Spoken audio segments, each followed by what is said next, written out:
Like elsewhere in the world, we notice in the Middle East that some firms, some enterprises receive privileged treatment by the government.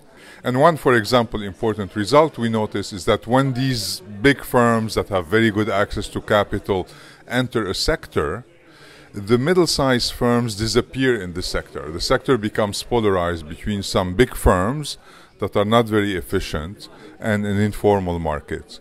And the sector then overall grows less.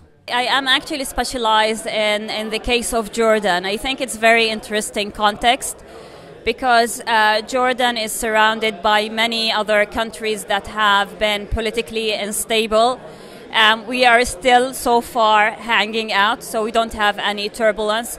And I think we should preserve that by being economically strong. So it is really important to know what are missing in our economy and how can we improve on it. So basically, Jordan has been suffering from low growth and high unemployment during the past, especially during the past 10 years, in particular after the credit crisis, because we were very affected by the global recession and we couldn't come out of it. Now add to that the refugees problem that we are receiving refugees from Iraq and Syria. Add to that the policymakers have not designed actually great policies to create jobs and employment. So what you will see is slow in growth rates and high unemployment, especially among the young and educated. So we have the most recent figures talk about around 18.5% unemployment, which is actually large number.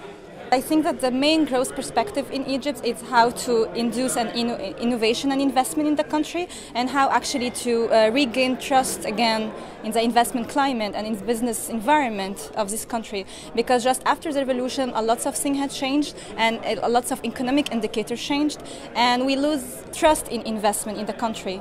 And another way to induce investment, I think, in my point of view, is to actually try to enhance local private sector and local production. So if actually now we try to do everything to motivate and to have a better business environment, which actually induce and push firms, local firms in Egypt, to produce and to be better productive and to compete locally and internationally, and also to export, that will be really, really, really good in the country. But I know that this is very challenging because, again, it depends on lots of factors, and we have a lot of issues in the country. Like, for example, we have a lack of innovation, of access to finance, of also education and skills of manager and even of employee. We have a very big informal sector that is weighing on actually the country. So if we take into consideration all of this, maybe we will be able to actually reach some very good growth level, this level of growth.